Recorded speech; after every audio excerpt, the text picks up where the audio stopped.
Hello ધોરણ 5ના વિદ્યાર્થીઓ. વિષય પર્યાવરણમાં આપણે આગળના પાઠ ભણી ગયા સુનીતા અવકાશમાં. આપણે અવકાશ અને આકાશ વિશે બહુ બધું જાણ્યું હે ને. આપણે પૃથ્વી અવકાશમાંથી કેવી દેખાય છે એ પણ હવે જાણીએ છીએ. આપણે એ પણ જાણીએ છીએ કે આપણે જ્યાં રહીએ છીએ એ સુંદર પૃથ્વી ગોળ આકારની છે, બરાબર ને.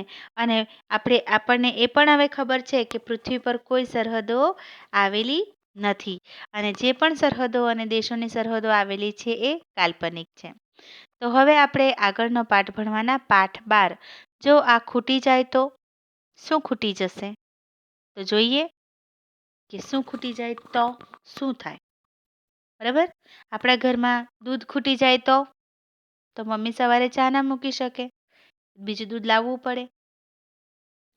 અનાજ ખૂટી જાય તો મમ્મી રોટી ના બનાવી શકે, હે ને. તો આ ખૂટી જાય તો અહીં આપણે જોઈએ કે આ પાઠમાં કોના વિશે વાત કરવામાં આવેલી છે, બરાબર ને. બસની મુસાફરી. આજે અમે શાળામાંથી અડાલજની વાવ ઉજાણીએ જવાના હતા, જે અમદાવાદથી આશરે 18 કિલોમીટર દૂર આવેલી છે. અમે રસ્તા ઉપર વાહનો ગણવાના શરૂ કર્યા. અમારામાંથી કેટલાકે સાયકલ, કેટલાકે બસ, કાર અને મોટરસાયકલ ગણ્યા. અબ્રાહમ કે જે સાયકલ ગણતો હતો તે ઝડપથી કંટાળી ગયો. આ હાઈવે પર થોડી જ સાયકલ હતી, બરાબર. તમને ખબર છે કે આ બાજુ આપણે કલોલ સાઈડ જઈએ ને ત્યાં રસ્તામાં ચાંદખેડા જાય પછી થોડી દૂર નીકળીએ ત્યાં અડાલજની વાવ આવેલી છે. તમે બધાએ જોઈ હશે. ના જોઈ હોય તો સુંદર મજાની વાવ છે, કોતરણી કામવાળી. તો તમારા મમ્મી પપ્પા સાથે તમે આરામથી રિક્ષામાં કે બસમાં કે પછી બાઇક પર જઈ શકો છો, બરાબર, અને જોઈ આવજો. તો હવે જ્યારે એ જતા હતા તો અહીંયા બસમાં જતા હતા તો એમણે રસ્તાની બહાર, તમે પણ સાયકલ ગણો તો તમને ખબર પડશે કે હવે આજના આધુનિક યુગમાં બહુ ઓછા લોકો સાયકલ વાપરે છે. અસલમાં સાયકલ વાપરવી બહુ સારી છે, કારણ કે કોઈ મેન્ટેનન્સ, કોઈ ઈંધણ માંગતી નથી. જ્યારે બાઇક છે, રિક્ષા છે, કાર છે, બસ છે, ટ્રક છે, છોટા હાથી છે, બધા વાહનો ઈંધણ વડે ચાલે છે. એમાં કયું ઈંધણ વપરાય છે ખબર છે? પેટ્રોલ વપરાય, ડીઝલ વપરાય છે અને સીએનજી ગેસ વપરાય છે. તો સાયકલ જે છે એમાં કશા ઈંધણની જરૂર પડતી નથી. ફક્ત એમાં આપણે 2 ટાયરોમાં હવા ભરવાની હોય અને એની સરસ મજાની સર્વિસિંગ કરાવેલી હોય તો સાયકલ આપણી મફતમાં ચાલે, બરાબર ને. ના એ પ્રદૂષણ ફેલાવે, એટલે કે ના એ ધુમાડો કાઢે, અને એને ચલાવીને આપણી કસરત થાય એ જુદી. પણ સાયકલ તો બહુ ઓછી હતી, તેથી અબ્રાહમ કંટાળી ગયો. આ હાઈવે પર થોડી જ સાયકલ હતી. સિગ્નલ પર લાલ લાઇટ થઈ ત્યારે ડ્રાઈવરે બ્રેક લગાવી, બરાબર. સિગ્નલ જે આપણે 4 રસ્તા બહુ બધા અમદાવાદમાં છે. તમે બજાર જતા હો ત્યારે વારંવાર સિગ્નલો આવે, બરાબર ને. તો સિગ્નલો આવી ત્યારે ડ્રાઈવરે બ્રેક લગાવી. તે મોટું ક્રોસિંગ હતું અને અમે ટ્રાફિકની લાઈનો જોઈ શકતા હતા. બસમાં બેઠા બેઠા તમે તમારી આસપાસ જે ભીડભાડ હોય ને અહીંયા દેખાય છે એવી તમે જોઈ શકો છો. કોઈ ટીટી વગાડે, કોઈ હોર્ન વગાડે, કોઈ ડ્રું ડ્રું કરાવે, બરાબર ને. પોતાની બાઇકને અમથા જ ધુમાડા કઢાવે અને થોડુંક એકવાર સિગ્નલ બંધ થાય એટલે લાંબી લાઈન થઈ જાય ટ્રાફિકની. વાહનોમાંથી હોર્નનો અવાજ અને ધુમાડો નીકળતો હતો. કદાચ એના કારણે જ એક નાનો છોકરો રિક્ષામાં બેઠા બેઠા ખૂબ જ ખાંસી ખાતો હતો, કારણ કે બહુ બધો ધુમાડો નીકળે એ શ્વાસમાં જાય અને શ્વાસમાં જાય એટલે ખાંસી આવે ને આપણને નુકસાન પહોંચાડે છે. મેં કંઈક જાણીતી ગંધ પારખી. મને યાદ આવ્યું કે આવી ગંધ ગામમાં પિતાજીના ટ્રેક્ટરમાંથી પણ આવતી હતી, બરાબર. તો ટ્રેક્ટરમાં પણ ઈંધણ તરીકે ડીઝલ વપરાય છે, બરાબર ને. તો જ્યારે પપ્પા એમના એને એક્સિલેટર આપતા હશે ત્યારે એ પણ ધુમાડો કાઢતો હશે અને એમાંથી આવી જ સ્મેલ આવતી હતી. તો બધા વાહનો જે છે એ જ્યારે ગાડી ચાલુ રાખીને ઊભેલા હતા ત્યારે એમાંથી પેટ્રોલની વાસ આવવા માંડી, બરાબર.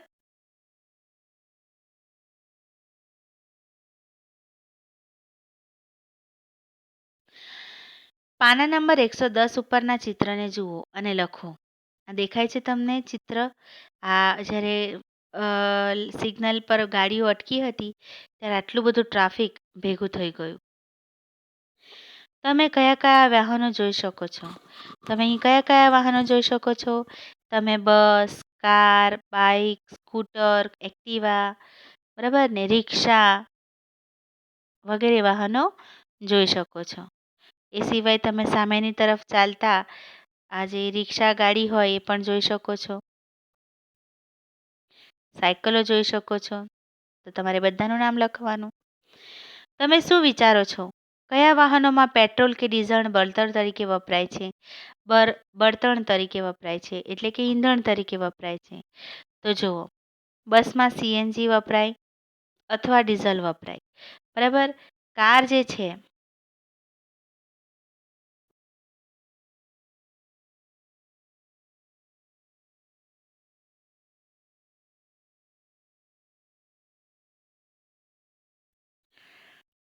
એમાં પેટ્રોલ વપરાય. બરાબર ને. પછી સાયકલમાં કોઈ ઈંધણ વપરાતું નથી, કોઈ પેટ્રોલ વપરાતું નથી. આ સાયકલમાં પણ કોઈ પેટ્રોલ વપરાતું નથી.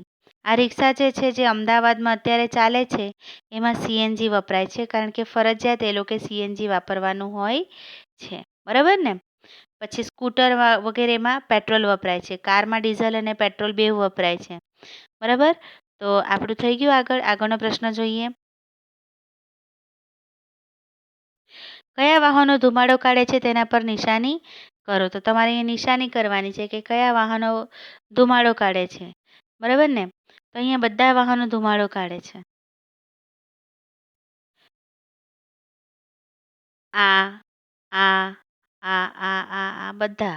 બરાબર. સાયકલને છોડીને અને આ પેડલ રિક્ષાને છોડીને બધા જ વાહનો ધુમાડો કાઢે છે. બસ સાયકલને રિક્ષા નથી કાઢતી તો એના પર આપણે નહીં લખવાનું. ઓકે. નિશાની નહીં કરવાની. વાહનોને ઝડપી હંકારવાથી આપણે કેવા પ્રકારની મુશ્કેલીનો સામનો કરવો પડી શકે છે? વાહનોને ઝડપી હંકારવાથી ઘણીવાર એક્સિડન્ટ થઈ જાય તો તેનાથી આપણી જાનમાલને નુકસાન થઈ શકે, આપણી બાઇકને પણ નુકસાન થઈ શકે. તેથી વાહનોને ઝડપથી હંકારવા જોઈએ નહીં. કહો, તમે સાયકલ ચલાવો છો? જો હા, તો તેના પર ક્યાં ક્યાં જાઓ છો? તો તમે લખી શકો છો કે હા, હું સાયકલ ચલાવું છું, હું તેના પર શાળાએ જાઉં છું, બજારમાં જાઉં છું, મામાને ઘેર જાઉં છું. તમારી ઈચ્છા હોય એ લખી શકો. તમે શાળાએ કેવી રીતે જાઓ છો? તો તમે શાળાએ જો સાયકલ પર આવતા હોય તો તમે લખો કે હું શાળાએ સાયકલ પર આવું છું. અથવા તમે શાળાએ ચાલતા આવતા હોય તો તમારો જવાબ એવો હોવો જોઈએ કે હું શાળાએ ચાલતો આવું છું. તમારા કુટુંબના સભ્યો ઘરેથી કામે નોકરીએ કેવી રીતે જાય છે? તો તમે લખી શકો કે મારા પપ્પા સવારે બાઇક પર નોકરીએ જાય છે.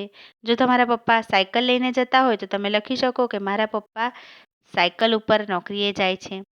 વાહનોમાંથી આવતા ધુમાડાથી કેવી મુશ્કેલીઓ થાય છે? તો વાહનોથી આવતા ધુમાડાથી તમને શ્વાસ લેવામાં તકલીફ પડી શકે છે, તમને ખાંસી આવી શકે છે, તમને બીજી બધી શારીરિક તકલીફ થઈ શકે છે. વાહનોના હોર્નના ઘોંઘાટથી આપણે કેવી મુશ્કેલીઓ અનુભવીએ છીએ? વાહનોના ઘોંઘાટથી આપણને માથું દુખી શકે છે અને બીજા પણ ઘણા બધી પ્રોબ્લેમ થઈ શકે છે. બરાબર ને. માનસિક હેરાનગતિ થઈ શકે છે. પેટ્રોલ પંપ પર, આ આપણો પેટ્રોલ પંપ પર જે અહીંયા આપણા ગરનાળા પાસે આવેલું છે ને, ત્યાં બધી આ રીતે વાહનો માટે લાઈન લાગેલી છે. જુઓ. થોડા સમય બાદ અમારી બસ પેટ્રોલ પંપે ઊભી રહી. ત્યાં ખૂબ જ લાંબી લાઈન હતી. બરાબર. હવે થોડા સમય પછી એ લોકો ક્યાં જઈ રહ્યા છે? અડાલજની વાવ જઈ રહ્યા છે. તો રસ્તામાં એક પેટ્રોલ પંપ આવ્યું અને પેટ્રોલ પંપ પર લાંબી લાઈનો હતી. એવું લાગતું હતું કે અમારે થોડી વાર રાહ જોવી પડશે. અમે બધા બસમાંથી ઉતર્યા અને પેટ્રોલ પંપની આજુબાજુ જોવા લાગ્યા. અમે ઘણા મોટા પાટિયા અને પોસ્ટરો જોયા. બરાબર. તમે પણ પેટ્રોલ પંપ પર જાઓ છો ત્યારે આજુબાજુ જોવો છો કે નહીં? ચાલો. ખનિજ તેલ, શબ્દોનો ઉપયોગ પેટ્રોલ, ડીઝલ અને ક્રૂડ ઓઇલ માટે કરી શકાય. બાળકો સાથે જમીનમાંથી તથા ખાણોમાંથી મેળવવામાં આવતા અલગ અલગ ખનિજો વિશે વાતો કરવાની છે. તો હું તમને દરેક ખનિજ વિશે વાતો કરીશ, બરાબર? સૌથી પહેલાં તો આપણે જમીનમાંથી કાઢવામાં આવતું જેવી રીતે પાણી કાઢીએ ને એવી રીતે આપણે જમીનમાંથી પેટ્રોલ, ડીઝલ, ઓઇલ વગેરે જે ખનિજ તેલો હોય એને કાઢીએ છીએ. જે પ્રવાહી છે એને આપણે ખનિજ તેલ તરીકે ઓળખીએ અને જે પ્રવાહી નથી તેને આપણે ખનિજો તરીકે ઓળખીએ, બરાબર? તો સૌથી પહેલાં વાત કરીએ, તમારા ઘરે જે એક્ટિવા છે તમારા પપ્પાની અથવા બાઇક છે એમાં તમે પેટ્રોલનો ઉપયોગ કરો, બરાબર ને? પછી આજકાલ ડીઝલ કાર પણ નીકળી છે, ટ્રક છે, બસ છે, મોટા જે લોડિંગ વાહનો છે તેમાં ડીઝલ વપરાય. અને હવે તો સીએનજી વાળા વાહનો પણ નીકળ્યા છે કે જે ઓટો રિક્ષા જેના પર લીલા કલરની હોય ને એ ઓટો રિક્ષામાં હવે સીએનજી ગેસ વપરાય છે. સીએનજી ગેસ જે છે એ ડીઝલ અને પેટ્રોલ જેટલો ધુમાડો બહાર કાઢે છે એના સરખામણીમાં થોડો ઓછો ધુમાડો કાઢે છે. એથી આપણા જે વાતાવરણ છે એના માટે ઉપયોગી છે, બરાબર? થોડું ઓછું પ્રદૂષણ ફેલાવે છે એમ કહી શકાય.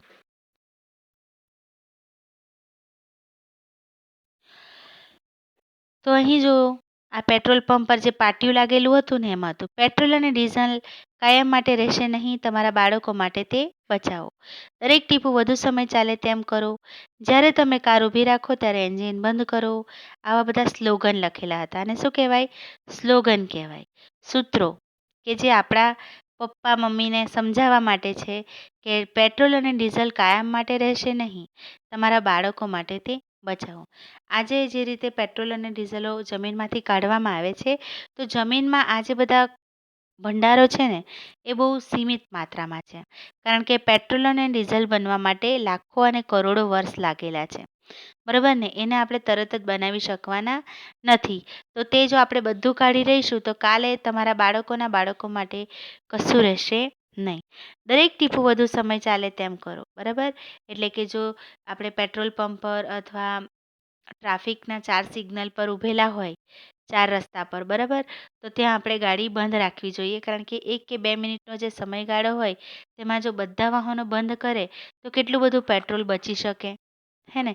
જેવું આપણને લાગે કે પીળી લાઇટ ઝબકવા લાગી અને હવે ગ્રીન લાઇટ થશે તો તરત જ બાઇક ચાલુ કરી દેવાની અને પછી સરાસર નીકળી જવાનું. જ્યારે તમે કાર ઊભી રાખો ત્યારે એન્જિન બંધ કરો. તો 4 રસ્તા પર હવે જ્યારે પણ તમારા પપ્પાની બાઇક ઊભી રહે અને તમે સાથે હો તો પપ્પાને કહો, પપ્પા બાઇક બંધ કરી દો ને થોડી વાર, હે ને? તો આપણું પેટ્રોલ બચશે, બરાબર ને? અને અહીંયા પેટ્રોલનો ભાવ જુઓ કેટલો બધો છે, 68 રૂપિયા. અને અત્યારે તો કેટલો છે? ચાલો પપ્પાને પૂછીને મને કહેજો, બરાબર? અત્યારે 70 ઉપર પહોંચી ગયો છે. કેટલો છે તમે મને કહેશો લખીને, બરાબર? આ તમારું હોમવર્ક. અમે સમજી ન શક્યા કે પેટ્રોલ અને ડીઝલ કાયમ રહેશે નહીં એવું શા માટે લખેલું હતું. અમે પેટ્રોલ પંપ પર કામ કરતા એક કાકાને તેના વિશે પૂછવા વિચાર્યું, બરાબર? હું તમને આના વિશે બરાબર સમજાવીશ આગલા વિડીયોમાં.